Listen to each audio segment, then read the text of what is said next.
Aujourd'hui, sur le net, l'ambassadeur américain en Syrie critique la répression en cours dans le pays. Yahoo est accusé de censure sur le web américain, la toile réagit. Et une vidéo se penche sur les évolutions récentes de l'industrie musicale.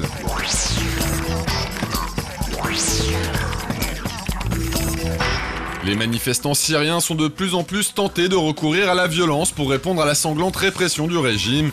C'est ce qu'affirme Robert Ford, l'ambassadeur américain en Syrie, dans un récent entretien accordé au site The Huffington Post. Il rappelle toutefois que si les opposants ont pu bénéficier du soutien de la communauté internationale, c'est en grande partie parce que leur mouvement est jusqu'ici resté pacifique. Ce diplomate confirmé s'est ainsi attiré les foudres du régime de Bachar al-Assad pour son soutien ouvert au mouvement de contestation qui secoue le pays depuis 6 mois.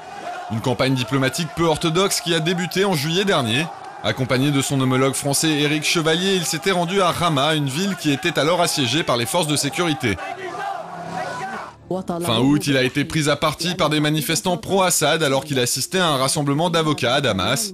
Une vidéo amateur de l'incident a ensuite été largement diffusée à la télévision officielle, qu'il a accusé d'avoir voulu organiser une manifestation contre le pouvoir dans la capitale.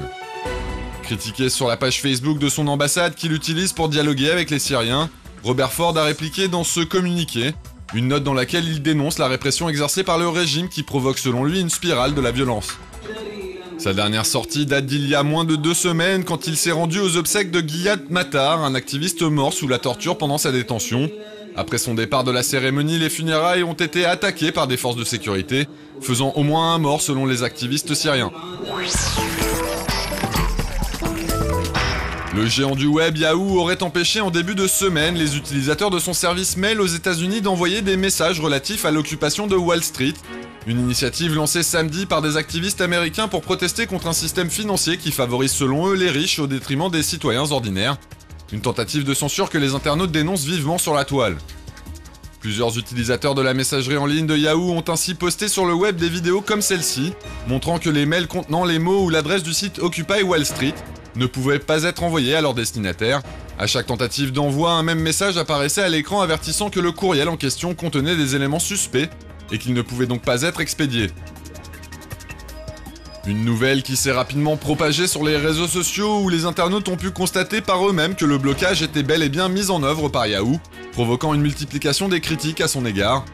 Une accusation de censure politique qui n'est pas une première pour la société américaine, rappelle thinkprogress.org. Le site explique ainsi que Yahoo est régulièrement épinglé pour son aide fournie à différents régimes autoritaires, et notamment au gouvernement chinois dans la traque de cyberdissidents. Face au tollé provoqué par cette initiative, Yahoo a fini par présenter ses excuses en ligne tout en affirmant que cette censure n'était pas intentionnelle et que le problème était désormais résolu. Malgré cette polémique, les activistes tentent eux de poursuivre leur mouvement sur le terrain, un mouvement pacifique qui se heurte à une forte présence policière dans le quartier financier de Manhattan. En effet, comme on peut le voir sur ces images filmées par des protestataires, plusieurs d'entre eux ont été arrêtés mardi par les autorités.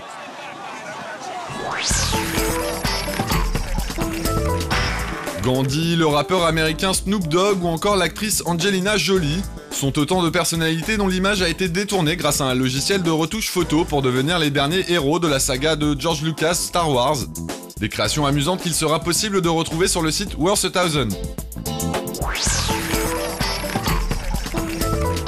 Shalom Amigos est un web documentaire qui raconte l'odyssée de milliers de juifs allemands et autrichiens qui ont trouvé refuge en République dominicaine pendant la Seconde Guerre mondiale. En 1938, Roosevelt réunit à Évian-les-Bains 32 nations et leur propose d'accueillir les juifs persécutés par l'Allemagne nazie. Tous refusent sauf la République dominicaine. Plus de 2500 juifs seront ainsi sauvés grâce à l'opération Dorsa. Ce web documentaire retrace l'histoire de ces réfugiés et raconte leur rencontre avec les autochtones, leur intégration et celle de leurs descendants.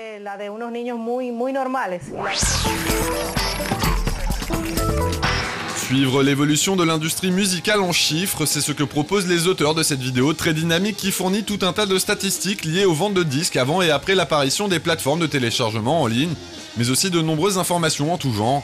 Les internautes apprendront ainsi qu'en 2002, 43 millions de CD ont été achetés en Grande-Bretagne contre seulement 2 millions en 2009, ou encore que 70% des ventes de musique dans le monde sont effectuées par 4 majors.